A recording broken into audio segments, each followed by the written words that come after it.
Weather, one of the most astonishing forces on Earth, capable of both devastating power and spectacular beauty.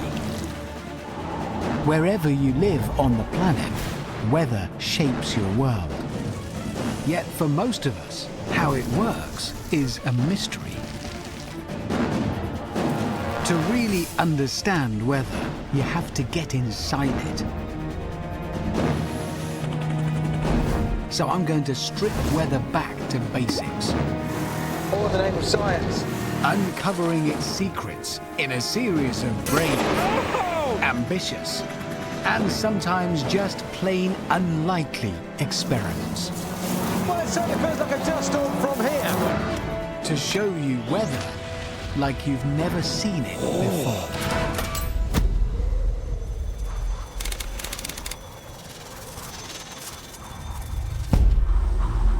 All weather, no matter how rare or how unusual, can be broken down into three simple ingredients: wind, water, and temperature.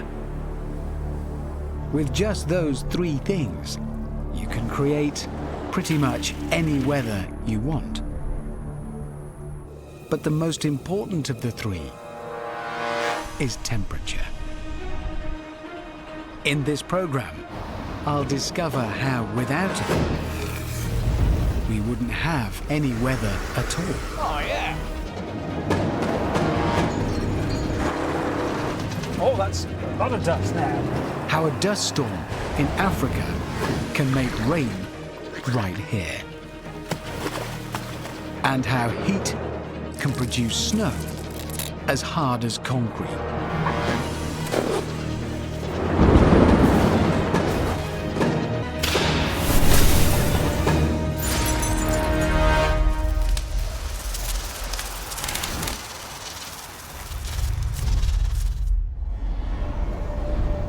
Almost all our planet's heat is provided by the sun.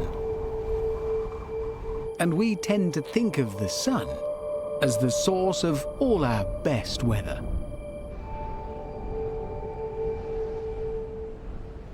But if you're looking to unlock the secrets of the weather, the heat coming from up there is not as important as when it's coming from down there, from the ground. I know it sounds unlikely, but it's all to do with the fact that the sun heats the earth unevenly. Sand gets hotter than water. Tarmac gets hotter than sand. Concrete gets hotter than grass. And these differences produce pockets of warm rising air called thermals, which drive winds and create clouds. But how can you see that effect for yourself? Well, with a quarry, 5 vehicles worth of kit, and 2 specially built metal tables. These tables are going to be our hot ground. Because they're dark in color, they should soak up lots of heat from the hot sun. And to make sure they get hot enough, we're going to give the sun a little help. With 14 gas canisters, all connected up to 18 high-power burners. We reckon with these we can get our table up to 200 degrees C, maybe even higher. And I'm hoping that's enough to show you what wind does to our weather. To be perfectly clear, my ambition here is not to actually make weather with this. I'm not hoping for a little square cloud overhead. The theory is right, it's just the scale is a bit small. What I will be doing is creating that rising column of air, that thermal, which is part of the weather, and it is something I will be able to show you once I've got it established.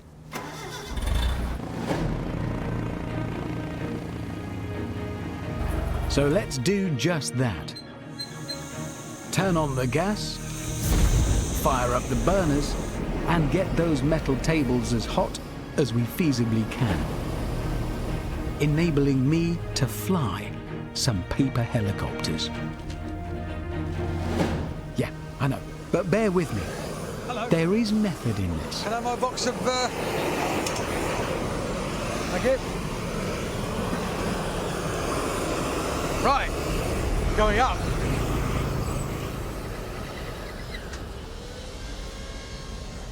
Time for my high-tech thermal indicators. Now, normally, a paper helicopter would just spin slowly to the floor.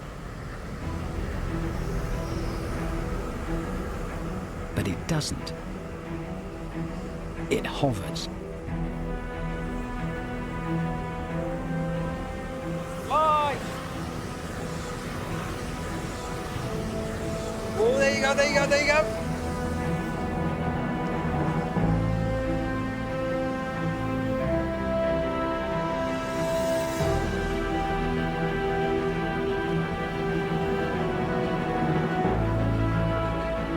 You can see how we've created a thermal down there, and the helicopters that catch it are flying in that column of rising air.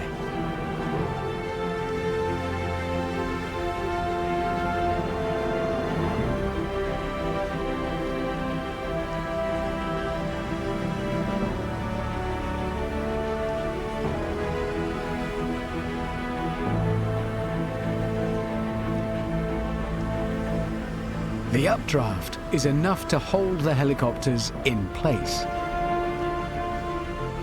just as they do naturally with clouds, raindrops, and hailstones.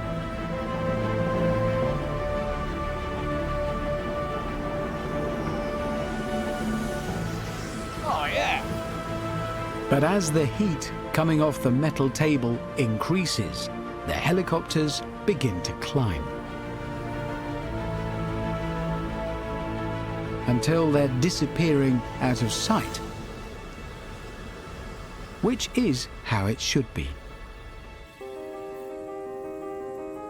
A real thermal can reach 1,500 meters,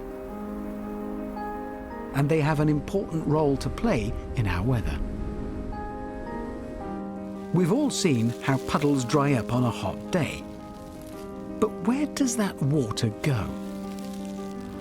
Well, those thermals take it up into the air until it gets high enough and cold enough that it condenses back into drops and forms a cloud. But there's another result of this uneven heating of the Earth. It produces deserts.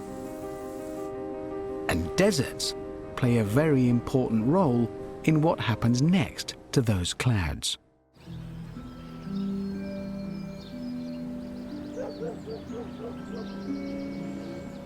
It's hard to imagine, I know, but right now I am surrounded by desert.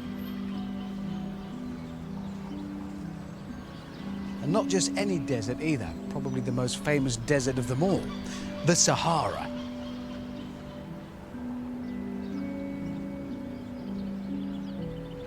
And there it is. That is Saharan sand.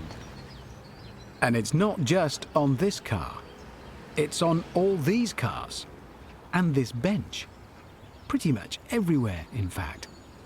Somehow, it's managed to travel a huge distance. All the way from Africa, more than 2,000 miles away. So how on earth did it get here? Well, first you need a particularly sun-parched part of the planet. And then you need a dust storm.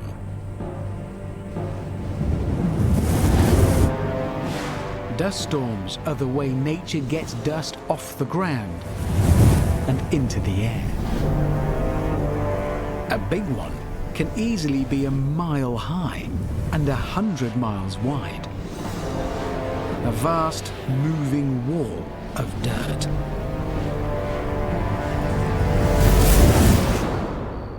But even the big ones only travel between 25 and 50 miles before they die out. So how does the dust end up 2,000 miles away on the bonnet of a car in Bristol? Well, believe it or not, it bounces there. Let me try and show you what's going on. Imagine this tennis ball were a grain of sand. Drop it from waist height and it bounces up about 2 feet. Now imagine this ping pong ball were a smaller particle of dust. Drop it from the same height and it bounces up about the same distance. But if I drop them both together, watch what happens then. Yeah, the ping pong ball flies off. What's happening actually is the ping pong ball is smaller and lighter. All the kinetic energy, the bounce in this ball has been transferred into it and away it goes. Obviously, real dust comes in many more than just 2 different sizes, which is why this is maybe a better analogy. 4 different sizes of ball this time, stacked loosely on this plastic spike in the centre. Obviously, real dust doesn't have a plastic spike connecting it, but your alternative is you watch for 10 hours whilst I try and drop all 4 in a line. Let's see what happens this time.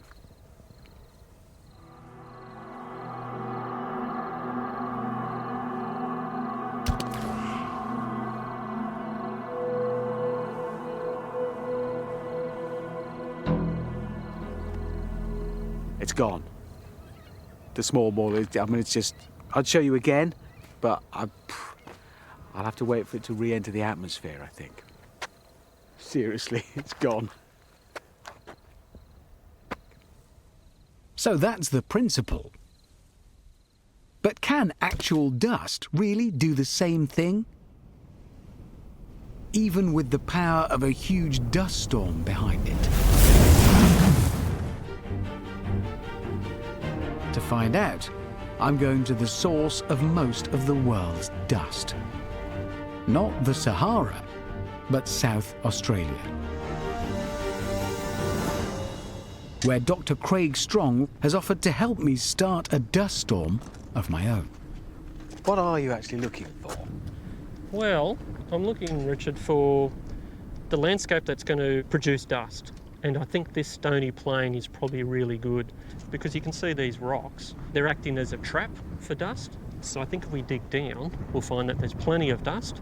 It's just that means it hasn't blown away yet because of the rocks are locking all that dust in. So when I see an area of rocks like this out here, I assume all the dust has gone. You think it's trapped underneath? Absolutely.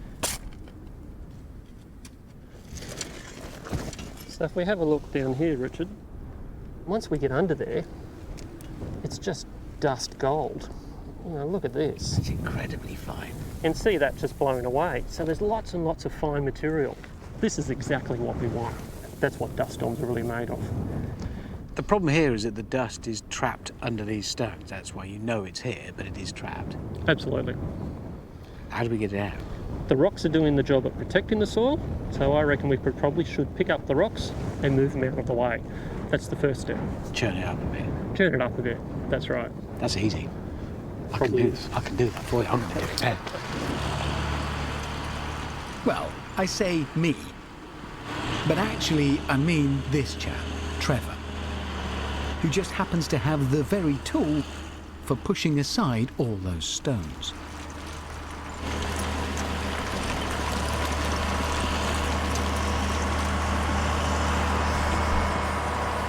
It's not long before he's cleared an oblong area the size of a couple of football pitches.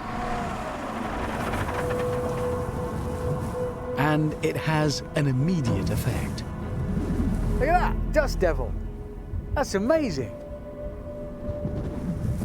Probably those swirling winds come through here all the time, but because we've taken the stones away and uncovered the dust for it to be picked up, we can suddenly see them. It's beautiful. But it's not what we're looking for. We want to make something just that little bit bigger.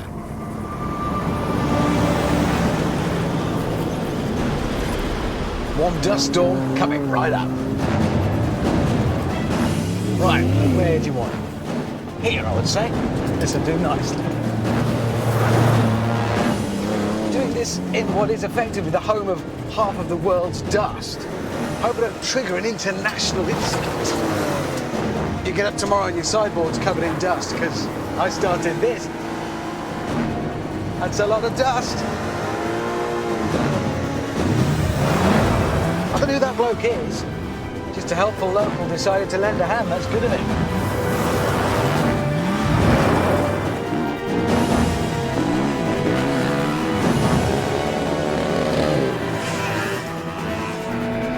Now the blokes live round here, happy to come out, all in the name of science. Yeah! Now we're talking. This is a dust storm.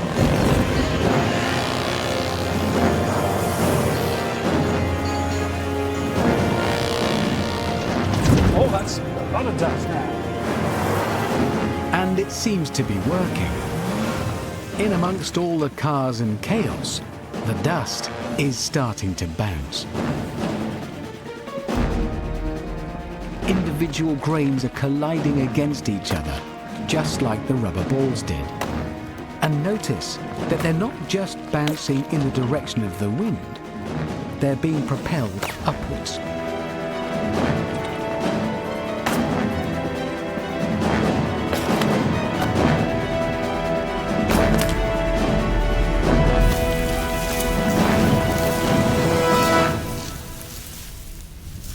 Well, there it is. We've got the dust bouncing just like it does in a real dust storm. But in a real dust storm, it bounces much higher than the storm itself. Can we do that here today? There is only one way to find out. Craig has brought in another dust expert to help, Professor Nigel Tapper, who specialises in measuring airborne dust. With his assistance, we should be able to see just how high we can get our dust to bounce. Okay, beautiful. Nigel, to be honest, it looks like this is something you're about to fire at your balloon. What is it? We've got a pump arrangement here that pumps at about 2.5 litres per minute through this cyclone sampler that we can put underneath the balloon to sample dust at various levels. That was a fly. Yeah, they're quite tasty. And, yeah, they're good. beautiful. They're not bad. They're particularly tasty here at Bit Montreal. dry. Yeah. So tie it onto the balloon string then. Yep. I just got to run it through here. This is the tricky bit because you've got to remember which way to roll it. Oh yeah, There I'll we do go. this one. I'll do and this we do it on the bottom too. Watch this go well. Yeah, Hold on. you It's do that. I've got it. No, watch. It's that way. Ah, perfect. You do it see? well. You've done that before. Well, no. Why would I have done this before? Ever? Okay. Winching up. We're winching, not whinging. That's a pond joke. Yeah, I know. Yeah, all right. I just chucked it in. Nigel plans to put 3 dust samplers under the balloon. One at 3 metres, which was about the height of the cloud we created with the cars. One at 8 metres, more than double that height. And one at 20 metres, because, well, that's how much string we've got. That extra vane at the top is carrying a miniature camera, so we can keep a close eye on what's going on. And to make sure we're doing our very best impression of a real dust storm, we've wheeled in a couple of enormous fans to supply some extra wind. So my job now is to try and keep the balloon, which is suspended from the winch over there through this hook, at the right height and in the best place to catch the most dust kicked up by our dust storm. And one important thing to bear in mind, this all seems very big. I mean, it's a very big balloon. We're using big tools to make the dust, but we're imitating the weather. This whole experiment, in fact, is tiny, but the principles are just the same. And hopefully the fine particles will end up on top. Or me, if this balloon goes much higher. I did point out to them I'm the smallest bloke here. Why I've got this job, I don't know. We'll be all right. Right, we're ready.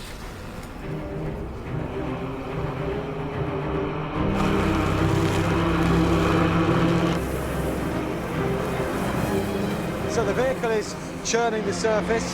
The fan's doing the job of the wind.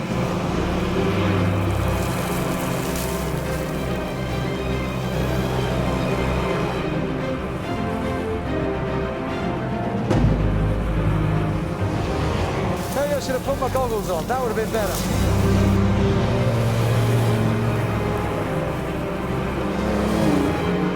Well, it certainly feels like a dust storm from here.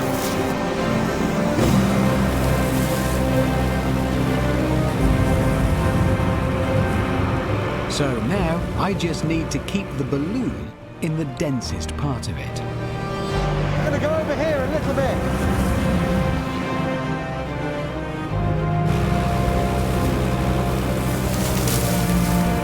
Basically, if I can't see or breathe, then I'm probably in the right spot. The different pumps at different levels are sampling the air and the dust carried by it at different heights. There's no way could these fans actually blow the dust directly onto 10 or 12 meters, but they do inject the energy into the system. It's an exchange kinetically, the particles bouncing off one another, hopefully ending up at the top. But there's only one way to know for sure. Check what's in those pumps.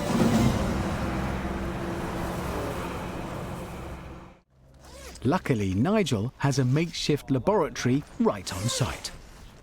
It'll be really interesting to crack these open and see what we've got.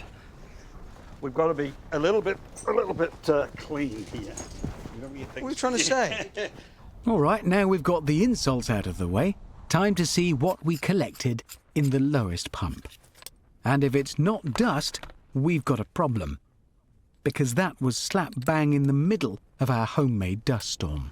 Okay, beautiful. Oh, there it is. We were only sampling for a short time, and there's a lot of it, as you can see. So let's move up a level to 8 meters up into our homemade dust storm and see what That's right. So let's have a look at the filter paper. Turn it over. Whoops, we've got a slide there with a little bit of smudging. Yeah. So we've actually got a bit of fine material at 8 meters. So now at 20 meters. At 20 meters. Which was well out of the actual cloud of dust. If there is any here, this is the finer particles that have managed to bounce themselves up well beyond the top of our plume of dust. Come on. Turn it up the right way. There we go. Well, look. There is smudging on. There is a smudge, so we did get a bit of material up there. Definitely some there. So I think we can count that as a success. We've got dust at least 5 times higher than our cloud. So we must bear in mind, I mean, this experiment, though to us it was quite big, it's actually tiny. In terms of the weather, it was minute. So this upper level, for us 20 metres, that was outside of our plume of dust. Right. Yeah. If that were scaled up to be weather, to be a dust storm, that could be thousands of feet high. If we were looking at a real dust storm, and they could get up to 2,000–3,000 metres, it's an amazing process. A large dust storm can move 15 million tons of sand in a single go. Many are so big that they can be seen from space. And when that dust has bounced high enough, it gets caught in global wind patterns, which move it around the planet. Once in the clouds, dust plays a crucial role in our weather. Because dust is central to the story of rain. Water vapor needs something to stick to if it's going to turn into raindrops. And dust is perfect. So down the dust comes, carried by the water drops. Out of the sky and onto your car. So without the sun beating down, creating deserts and dust, you might not get rain. Kind of ironic, isn't it? But there is one rare type of rain that doesn't need dust. What it does need is cold. It's a weather phenomenon unlike any other. One that can take any of these objects and trap them like flies in amber, encasing them in a hard, plastic-looking shell. It's called freezing rain. And as its name suggests, it's completely dependent on temperature. But it's not just the weather that needs to be below freezing. the rainwater does. And I'm going to try and recreate it for you, right here, right now. Actually, I'm probably in the best possible place to do that, Montreal, Quebec, Canada, because it happens more here than just about anywhere else in the world. Right. Oh yeah, that's perfect. Really very cold, which is what I want. The air temperature here right now is about -10 degrees C, but as long as it's somewhere near freezing, the air temperature doesn't matter. It's the temperature of these objects. I need them to be really cold, and they definitely are.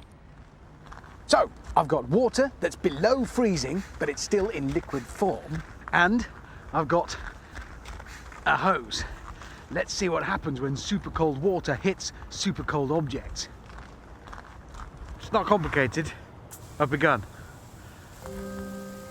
Well, it might not be complicated, but it is effective. The moment the spray hits the hydrant, it turns instantly to ice. Fully formed blobs of ice that appear right in front of your eyes. Instead of dripping into icicles, it solidifies immediately. So, how does it work? We've already seen how raindrops need an impurity like dust to form. But freezing rain is formed when a snowflake falls through a freak layer of warm air on its way down. Now it's rain, but rain without any dust inside it. The temperature of the drop can go below freezing without turning to ice, until it touches something cold. To try and recreate that, I'm spraying distilled water. Starting. This, I feel, is good, but it's going to take a while. I could be patient and wait, or just tweak my approach a bit.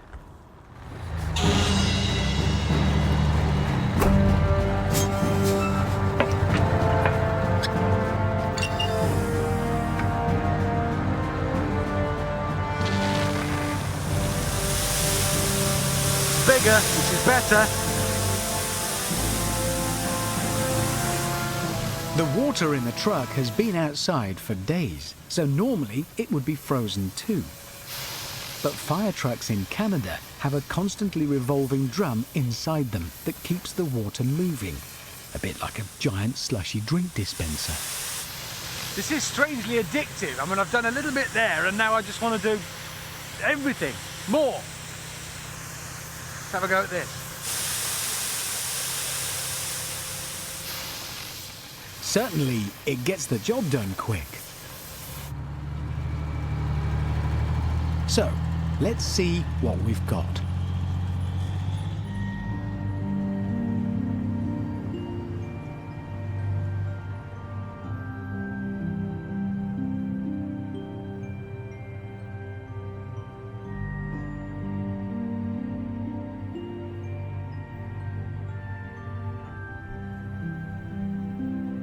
Look at that. Completely encased in crystal clear ice, and that's exactly what I want. It's the clarity of the ice that makes freezing rain so unusual. That and the fact that it completely surrounds any object it touches.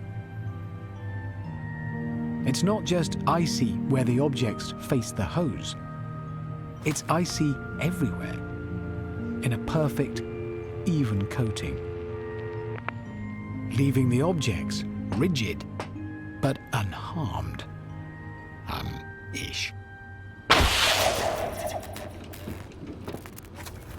There's going to be shouting about that. Luckily, freezing rain is fairly rare, but it does hold the secret of how we get frost. Just like our fire hydrant and phone box, these leaves have cooled below freezing. The difference is, frost grows without falling as a liquid first. The ice crystals just magically appear, literally out of thin air.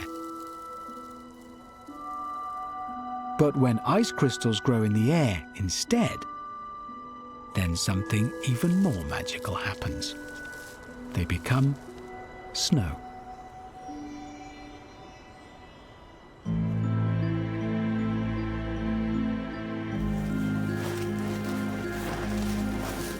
All snowflakes start off as an ice crystal, a six-sided shape, a bit like this.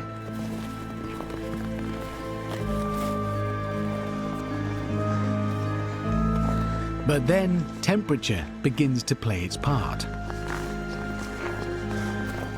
Just a little extra moisture in the air and arms start to form at the corners. A degree rise in temperature and a plate forms on one of those arms. A 2-degree drop and tiny needles form around them. Each of these minute changes stamp their identity onto the ice. And they are so subtle that scientists aren't sure exactly why it happens. What they do know is you end up with something like this. A snowflake, water in its most beautiful and complicated form. Except I made this one. It's all my own work. Nothing at all to do with professional snow artist Simon Kemp over there, who's just out for a picnic. Well, I did the fiddly bits. I did that bit. That's mine. All my own work. The really cool thing about all of this is that every one of these shapes is different. I know it's a bit of a cliche, no two snowflakes are the same, but they're not. I guess because of this, well, infinite number of variations in temperature and humidity, every snowflake really is unique. Not just in a handful of snow or in all the snow in this giant snowflake, but all the snow that's ever fallen in the world or ever will fall. That's because the conditions that create each snowflake are so unique that an individual shape can never be repeated. But what's really amazing is that a snowflake never stops changing. Even after it's landed, temperature continues to transform it in the most surprising ways.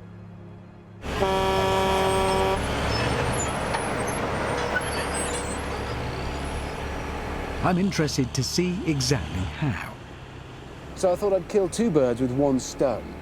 Provide a civic service for the good people of Davos by clearing this car park. Sorry. And conduct a little experiment. But it's more of an illustration, really.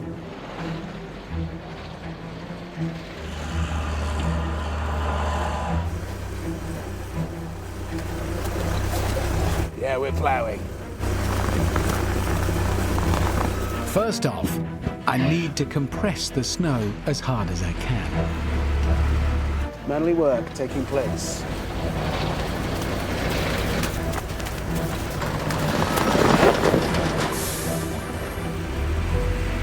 One last load. Right, we're a real press this time. Come on. Yeah. I think that's about as solid as I can get that.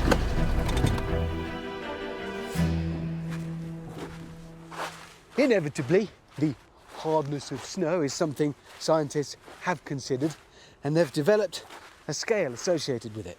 5 stages, and it goes like this. Can you push a fist into it? No. Next down, 4 fingers. This isn't as rough and ready as it sounds, actually. The fist equates to 10 grams per square centimetre of pressure. After the 4 fingers, it's a single finger. That's 100 grams per square centimetre. No. If all of that fails, they move on. Get serious. A pen. Yeah, so it would end there, but if that doesn't work, the next scale is a knife. I haven't got a knife. I have, actually, just for the purposes of this. Yeah, I know. And then they see if the knife goes in and, oh look, it does. haven't actually done that just because I happen to have a sword in my snowplow truck. There is a reason.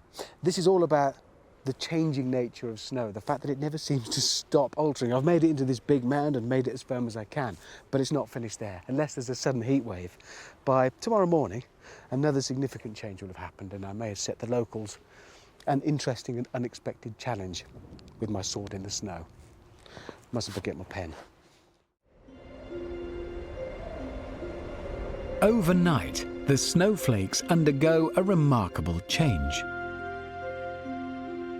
All the arms and branches broke off as my snowplow crushed them up next to each other. And now they begin to fuse together in a process scientists call sintering, joining on to each other and the blade of the sword in one rigid structure. This isn't freezing. In fact, the whole process works better when conditions are slightly warmer. It's restructuring. The next morning, we hid our cameras in a nearby shed thing and waited for the first curious locals to come past.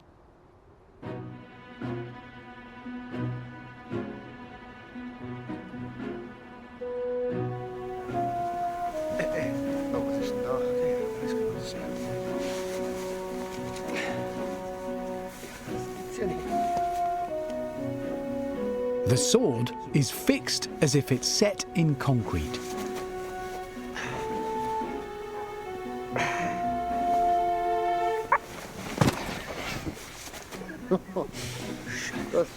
This isn't ice, remember. It's still snow. Snow that never stops changing. All because of temperature.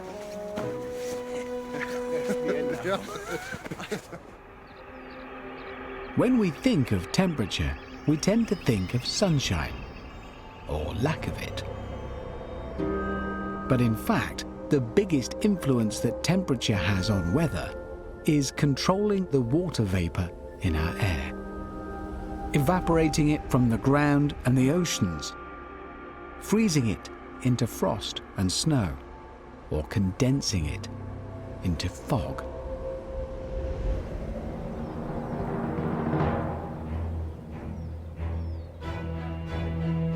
I've come to one of the most predictably foggy places on the planet.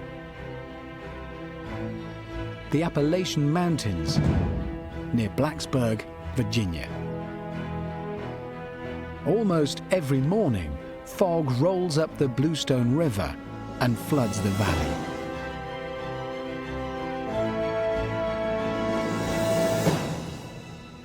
This must be one of the off days. Which is why it's just as well I'm on this particular road, because here they can make their own fog at the flick of a switch.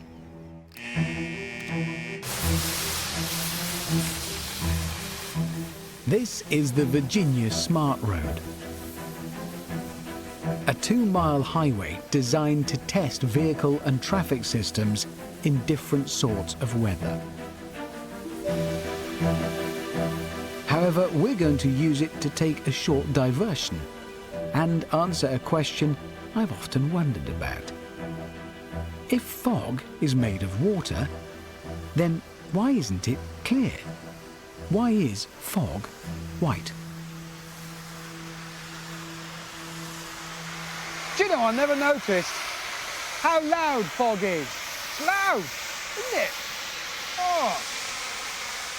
London in Victorian times must have been deafening. Luckily, we're not planning on doing anything with sound. We're doing it with light. Light is made up of lots of different wavelengths, each a different colour. And we see those colours when objects absorb one wavelength and reflect another. The light from this laser is scattering off the tiny particles of fog, making each one visible. But we are only projecting one colour here, green, and they're reflecting it. The air around them hasn't reflected any wavelengths, so it looks black. project red and the droplets change colour. Same thing with violet. In fact, they reflect every colour. Add all the different ones together and they become white.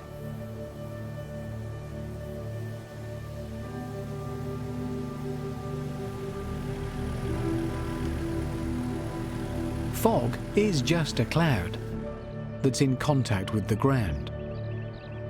So the reason fog looks white is the same reason clouds look white. Because they're scattering every colour of light. Now, you might be thinking, hold on, clouds aren't always white, sometimes they're black. Well, yes, sometimes they appear to be black, but that's mainly an optical illusion.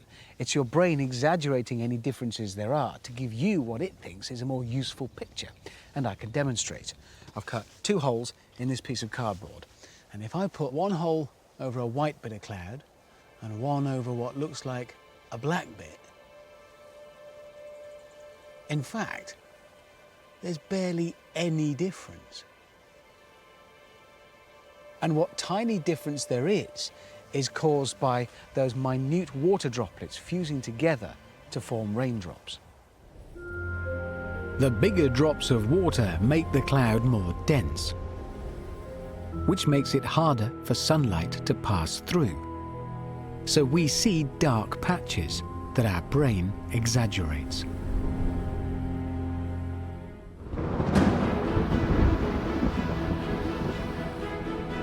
But sometimes there's no doubt that a cloud is black. The sort of brooding storm cloud that serves as warning for one final type of weather. The type that no show on weather should be without. And it's a fitting conclusion. Because it requires all 3 of the key ingredients that we've looked at in this series. Temperature, water, and wind in equal measure. When heat makes the ground intensely warm and the air is heavy with water vapour and strong winds mould the clouds, you create A lightning storm. This is one of the planet's most lightning-prone regions, Florida, USA. For most of us, the most dramatic weather we're likely to encounter is thunder and lightning. We've all heard thunder and seen lightning. But here's the interesting thing. It is actually possible to do the exact opposite, to see thunder and hear lightning. And I'm going to show you one way to hear lightning right now, without even leaving my car. Right, first of all, turn the radio on. Right. Then tune it to the AM frequency because this works best on that. And then look for a point where you haven't got a radio station. Yeah, it's tricky. There's a lot of radio stations in the States, but here we go. There. Right, between radio stations, what we've got, well, is static. Not surprisingly, I know, but some of that static is quite important to us. Listen for those quite distinct pops. Those are lightning strikes. They might be happening some distance away, but the huge electrical discharge is interfering with the radio signal. So we're listening to lightning happen. And this system is so reliable that storm chasers actually use it to track down storms. The louder the pops are, the nearer the storm is. Let me just prove to you that this is electricity making this happen.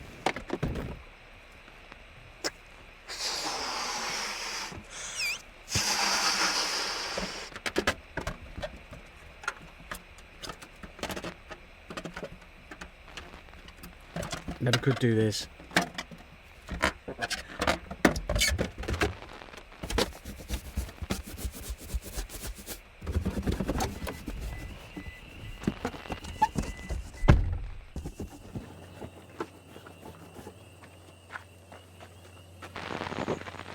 The static electricity I've built up on the balloon affects the radio too. See? Static. It is interesting, but no matter how effective or sometimes useful that method is, it isn't the real and actual sound of lightning. To get closer to hearing that, I need to set something up. Because static isn't the true sound of lightning, just as it isn't the real noise of a balloon.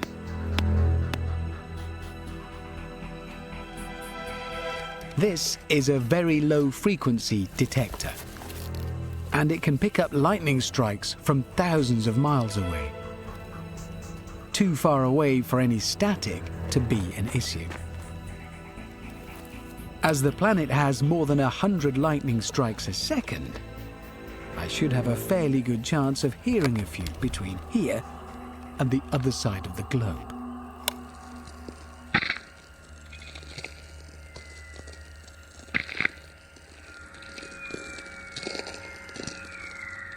What you're listening for particularly is whistles. And that is the actual sound of a lightning bolt somewhere on the planet.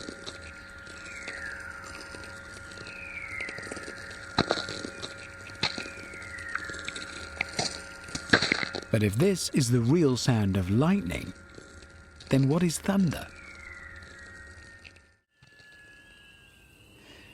I've got another balloon here. Don't ask me why, just have.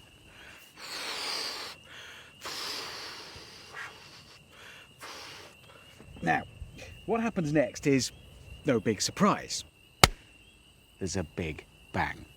But what is surprising is where the noise comes from, because it's not the material of the balloon. If I stretch the rubber like so and pop it again, there's no noise. The noise is coming from the air. As the balloon bursts, the air inside it explodes out, and that is a clue to how thunder works.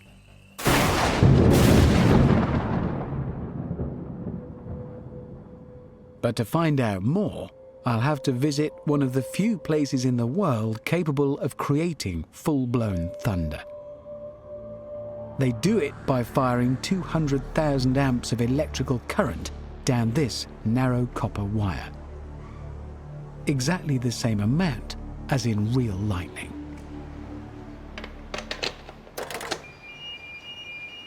So this is it. This is where it's all controlled. Yep. So you'll need a pair of these, Will I? which is going to be quite loud. Is it? So you're going to be producing thunder. Okay.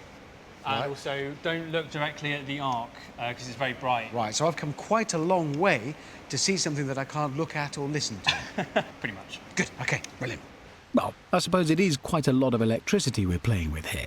If your kettle goes off, he's nicked your electricity to put in their capacitors. Okay, these on? Yep. Go. Have we started? Yeah. Right. So now we can see the voltage on the capacitors. Oh, yeah. So essentially this is going to build up a colossal charge and then discharge it. Yep. Dan, Yep. I can hear what you're saying. Oh yeah. Also, when the shot goes through, you might want to put your hands over the defenders as well because it is quite. Shall I loud. just cower under the table? Or I you mean, could I go don't on mind. the table, yeah. Right, it's 25. Yep. We're nearly there.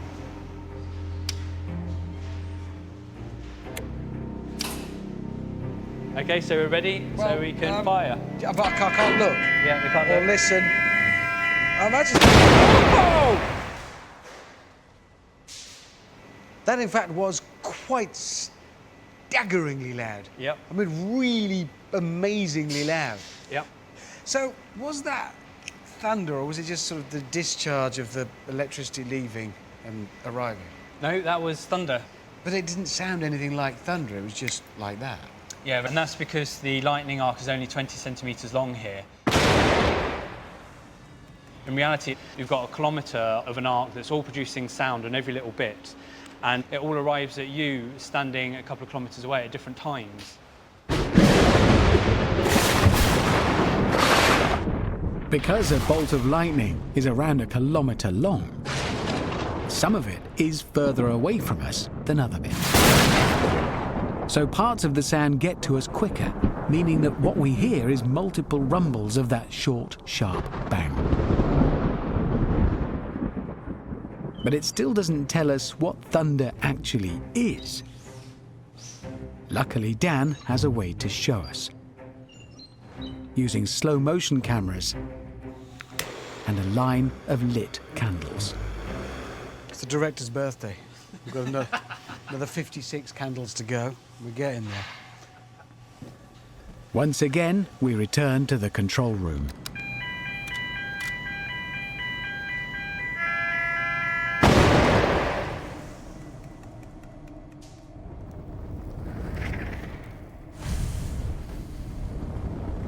The candles are all blown out. And if you watch carefully, you can see that they're blown out one by one. So what is going on? Well, of course, it's all to do with temperature. A typical bolt of lightning is somewhere between 2 and 5 centimetres wide, so something close to that. These, by the way, are not for style reasons, they're for protection, because effectively I'm taking a shaft of sunlight as wide as this screen and focusing it down to something roughly the size of a bolt of lightning. It is hot, but it's nothing compared with lightning. A typical bolt will reach 20,000 degrees Celsius. That's well over 3 times the temperature of the surface of the sun itself. Thankfully, it only lasts for about 1/10,000th of a second, but that's still enough for something quite amazing to happen. Because lightning is so ferociously hot, it explodes the air around it, causing it to rush outwards, like the air in my balloon. What we see with the candles is that air moving away from the lightning bolt in a shockwave. But just how powerful is this wave? Time for another experiment. Can thunder break these glass light bulbs? Well, I agree light bulbs are delicate, but are they delicate enough to be affected? We think so. We certainly think that the inner ring of light bulbs will go. I'm not quite so sure about the outer ring. One way to find out. Zap! Yes.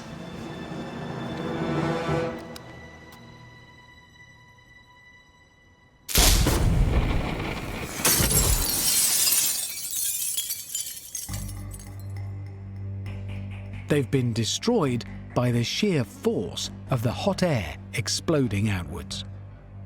Well, except that tough one at the back. It hardly flinched. But still, pretty impressive. I really want to see this one because I still can't believe it was strong enough. Okay, let's have a look. And that's a heck of a wave.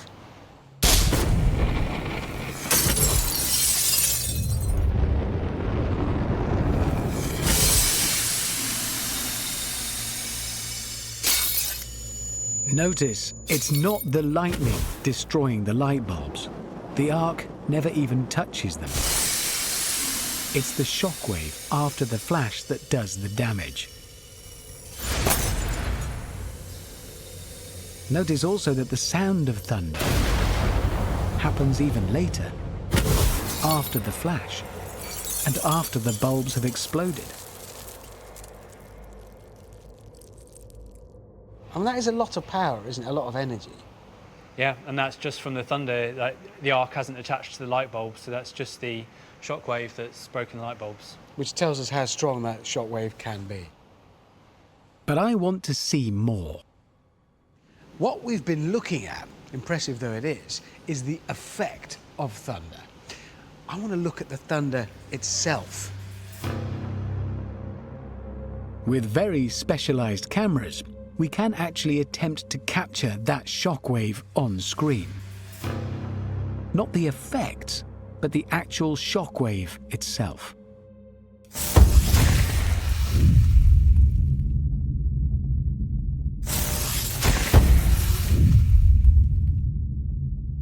That's fantastic. That's absolutely brilliant. That is the air exploding away from the hot lightning bolt. at over 700 miles an hour. I think we can count that one a definite success. So there you have it. You can hear lightning. And you can see thunder. All because of the incredible temperature it gets to.